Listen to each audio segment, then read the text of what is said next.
Thursday, was it? We talked about Ford and kind of how you can talk with really anyone, but with family and friends, and kind of make it a little easier to talk about real estate and not feel salesy, right? So I kind of want to take a step forward from that and say, we've called someone, we've connected with them, we've caught up.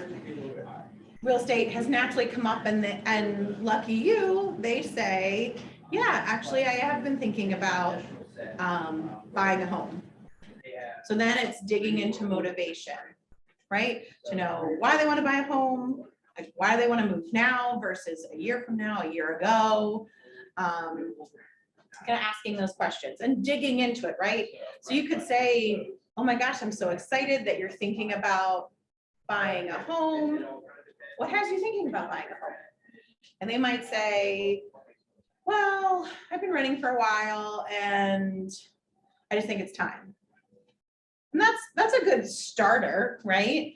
But kind of digging that and seeing like why, like what will, buying a home let you do? And they might, talk about the things that we often think about, like putting money into a mortgage instead of rent that you're never going to get back, right? Or they might say, well, I'm really just like looking forward to getting into something a little bigger than the apartment I've been currently renting, right? And then digging into that. So if they say the bigger piece, right? Because for me, that was part of it when I was looking to go from my apartment to my house. They could be saying, oh, great, like what would more space allow you to do? And they might say, oh, I'd really like to have people over, or I have 3 dogs and it's a little cramped in this 1-bedroom apartment. Whatever it is, finding those things and what's the motivation behind that initial thing they give you, and kind of digging down and either finding those things that they're really excited about, which you can use when talking about them, or what are the pain points, like if I did say, oh, like it's me and 3 dogs in this tiny apartment, that's a pain point, right? That's something that you can talk about and remind them of, especially in a market now where it could occasionally be a little disheartening because maybe you've put in a few offers and they're not accepted, or you just barely miss out. Then you can keep them motivated, right, to continue their search by saying like, just remember like what it's going to be like when you finally get that house and you have that space for you and the dogs and that extra closet you wanted, or whatever the things were that they mentioned as like motivation, right? Has anybody ever had this conversation and kind of dug into deep with somebody on the phone with things like this?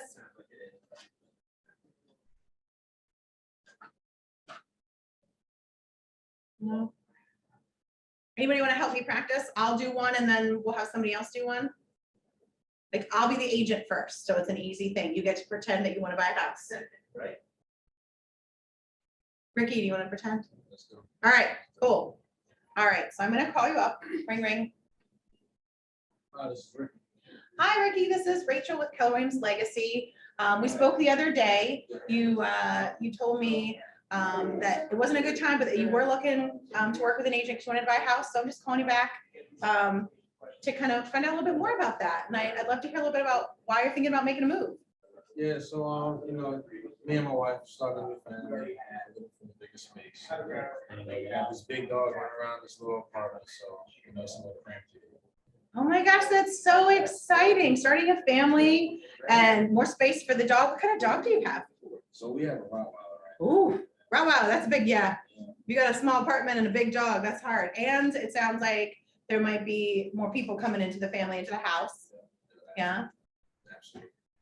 So, who's going to be making this move? Is it you, the wife, and the dog, and eventually a kid? Is that what I'm hearing? That's really exciting. Cool, cool. What are some things that like being able to have a little bit more space will allow you to do, or what are you looking forward to in your house? Really just looking forward to being able to just create more space for the baby. The dog needs space to kind of run around and stay active. Don't want him getting fat and lazy. Well, we can spoil the puppies, but not fat and lazy puppies. Got it. Right. And then other than that, just giving my wife some space. She got 10,000 clothes. A lot of clothes. So it sounds like maybe like a big closet or another room that you can use as a closet. It's a goal of mine. I want to have like an extra bedroom that can just be turned into a closet.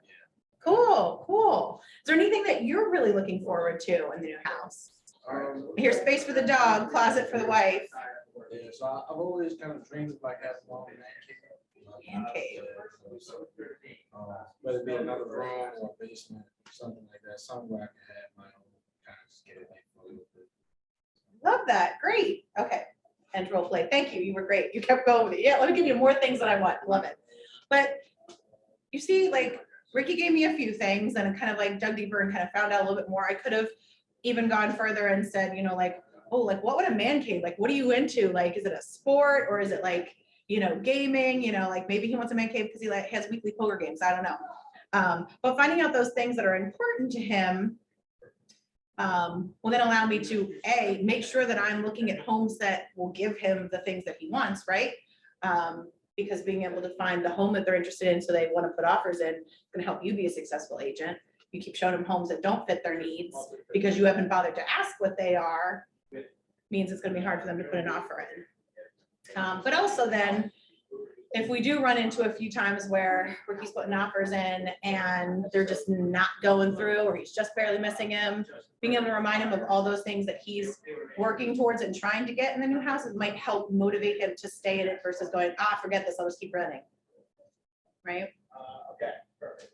Now, are you? All right. Now, anybody brave enough to be the agent and to practice what I just did? Anybody able to unmute? Give me a little bit of like your time, kind of where you're looking to buy, when.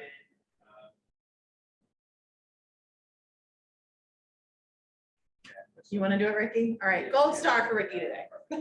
All right. So you can also, you know, so I realized as I was saying, I'm going to call you now that I was basically like, oh shoot, I have to now start writing motivation. So if you just want to pretend we've already been on the phone and you ask me my motivation, that's fine too. So I guess I can call. Okay. Hello. Hi, Rachel. How are you? This is Richard calling from the other day. Hi, Richard. Good. How are you? Good. It's a good day outside, so you know I'm definitely enjoying the weather today. Awesome. Yeah. Yeah. So I wanted to talk with you just briefly, you know, get a little deeper into what exactly you were looking for. I know you said you were looking for a new house. Just kind of tell me what that ideal house looks like to you. I think for me, I like to be in a slightly smaller house. I've got a lot to clean. I thought that I wanted more space, but I realized that like it's just me and the cat, and so I don't really need 4 bedrooms. Right. Like maybe a guest bedroom in my bedroom, but like my house is just too big. Yeah. Too much to clean. Yeah, trust me, that cleaning can definitely be, you know, overbearing. So Yeah. I try to get me a cleaner once a month, but that's a little expensive. Yeah, that's up. Absolutely. So you said you want a smaller space, possibly, you know, a 2-bedroom, Mhm. just, you know, you and I guess, you know, unless you know the cat man's there. Nah, she's pretty cool. She's okay. Okay, all right. Do you know what area you're looking at? Do you know? Yeah, I'd like to be in Baltimore County somewhere close to work. Okay, close to where? Where you work Towson. Okay, all right. You mind if I ask what you do? Yeah, I work at the career center at Towson University. Okay, all right. I got a nephew looking to get into school, so I'm definitely gonna be, you know. Oh yeah. I know somebody who used to work at admissions. Okay, all right. Match made in heaven. Yeah. Absolutely. So, okay, so I got you in the Baltimore County, relatively close to Towson, 2 bedrooms. Okay. Were we looking for an apartment? Looking for I think just a smaller house. Like I still like being in a house, like but maybe like a townhouse. okay, maybe like a townhouse. Okay. 2 floors, 3 floors. Does that matter? Doesn't matter. No, I would like some outdoor space though. Like it doesn't have to be big, like, and preferably it's not big because I don't want to mow the lawn. But like I like to have a place to like sit outside and drink my glass of wine, like at the end of a long day. Like when it's warm, not right now. Yeah. That sounds like my typical long day breakdown to a nice little glass of wine. I'm more of a sweet red kind of guy. So, Mhm. yeah, In the summer, really hot days, sweet reds. That's not bad. that's the way to go. Okay, so you like to sit outside. That's good. So I think we find something that's nice little porch. Yeah. Where you kind of be, you know, in your own little area in the vice bar. Anything other than that, I think we should be. Cool. Yeah. Awesome. Good job. I think I missed some stuff. I mean, I think you took it a little, you took a different route, but you still got there, right? So you didn't necessarily start with like, so what has you thinking about moving? You just kind of said like, what are you looking for in the next house? And I said, oh, it needs to be smaller, right? Because I have too many bedrooms or whatever. And then I proceeded to basically describe the house I have now, as what I wanted to get into. But yeah, like whatever works, like either asking them, you know, what they're looking for in their next house and being able to use that to figure out motivation, right? Like if they say, I'm looking for a little something like smaller, I want this, like you can kind of tell sometimes by the way they talk about things. Like if I had said, oh, I want something a little bigger, they'd be, oh, like, what would like a bigger house do for you? And I say, oh, well, like I have 10 dogs and I need space for them to run around. Then you're getting into a little more that like you can, there's different ways you can go about doing it. As long as you're kind of digging in and getting that information and finding out like, what is it, like, why is it they want certain things? Yeah, because I knew early on from our conversation that it was too much to clean. Mhm. There's nobody but you and the cat. Yep. You don't want to grow a whole bunch of. No, I do grass, not. this and that. So it really just sounded like you kind of just want like a nice space, just somewhere we can kind of. Mhm. So I have a question. I'm sorry, cut you guys off. I have a question. Like, if you have trouble kind of reading a person, how do you go about like a consistent conversation with them? So I'm gonna try to turn this up a little bit because I think I heard you, but so you said if you're having trouble reading a person, if you're having trouble reading a person, then I think it's just asking a few more questions and trying to dig in. So you know, you might not be able to tell from like I gave a little bit, like I was like, I want a smaller house, and I immediately said, I don't want to clean as much, right? If I had just said I want a smaller house, Ricky could have said, okay, yeah, I get that. Like, what will having a smaller house do for you? And then that might have been the point where I said less to clean or just less empty space, less furniture I have to buy to fill it. Like, I don't need this much space. Like, I might have then offered more information. So if the person isn't as forthcoming on their own, it's just kind of asking follow-up questions. Like if I had said, you know, I want a bigger kitchen. Oh, that's really nice. Like, you know, what do you want to do with that bigger kitchen? Do you like to cook? Do you like to entertain? Like kind of then you can kind of dig in and ask some of those follow-up questions to find out why is it that they want a bigger kitchen? And what's their idea of a bigger kitchen? Is a bigger kitchen a big room with lots of room to like move around an island? Or do they just have a tiny little closet of a kitchen and they want a normal size kitchen, right? So kind of digging into those questions and finding out what a bigger kitchen even means to them, size-wise, could be another way to do it. Is that helpful, LaShonda? Or do you have a specific example of maybe something that someone said that you want to talk about? No, because I know how I am, right? So, and this is just specifically based on me. Like, I'm not, like, when people try to sell things to me, I'm a little bit, like, I'm standoffish because I feel like a lot of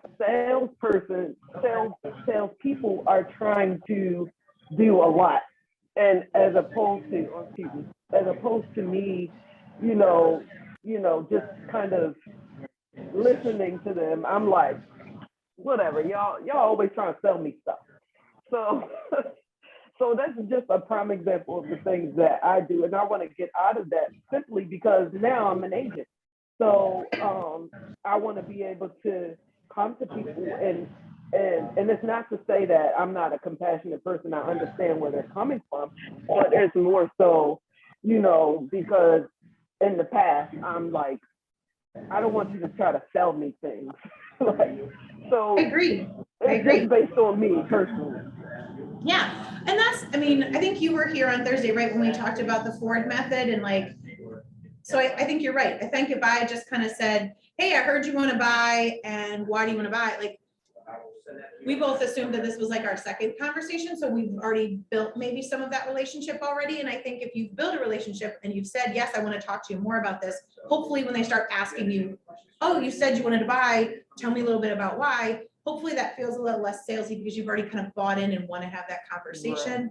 Now, if this was the first time we talked and we both started that way, it would feel a little like, okay, like, who are you? Like, what, like, that whole getting to know you piece is really important because you want to build that relationship. So yes, this was just kind of like one piece of the conversation, because we'd be here forever if we went through and kind of broke down every part of the conversation. But when we do professional conversation, we kind of pick one piece. So like last time we talked about Ford. And so if it's someone you already know, how do you spend that time, like showing interest in them? Like, obviously you have it, but like really making it obvious, like you care about them and that you have that relationship already. And then after that, like if they do say, you know, I have been thinking about buying, you've already done that piece to kind of build that connection, that then asking them, oh, that's really like saying really like, that's exciting. Like what has you thinking about moving? Hopefully they're gonna want to share that with you because you've already been talking, right? In our case, we just pretended we had talked yesterday and didn't have enough time. And so we were coming back to that same conversation. Got it. Yep. But yeah, I agree. You don't want to just jump right into motivation. Any other questions about kind of digging into the motivation of a buyer or a seller? Excuse me. We kind of focus on buyer. If it was seller, of course, it'd be a little different. It would be, you know, talking to them about, I mean, again, you can still ask that question, why are you thinking about making a move, right? Because if they're selling one house, chances are moving out of it, unless it was an investment property. And then it might be, you know, why are you thinking about selling this house now? Like if you know it's an investment property. You could focus on, you know, if there's someone who has said, I want to buy this or sell this so I can buy something else, you could focus on that. If it was an investment property, you could say, you know, what will it do for you if you're able to sell this investment property? And it might be, you know, having more money come into their pocket all at once versus monthly because they're renting it or whatever it is. But if it's something where they want to sell this so they can move somewhere else, find out where that place is. Like, is it something where like they're, you know, retiring and moving closer to the kids and the grandkids, or they want to move somewhere warmer, or there's somewhere they've always wanted to live, or even if they're just selling a house because, again, same thing, they want something a little bigger, they want something smaller, right? Again, kind of digging into the same motivation. It's very similar to working with someone who just wants to buy.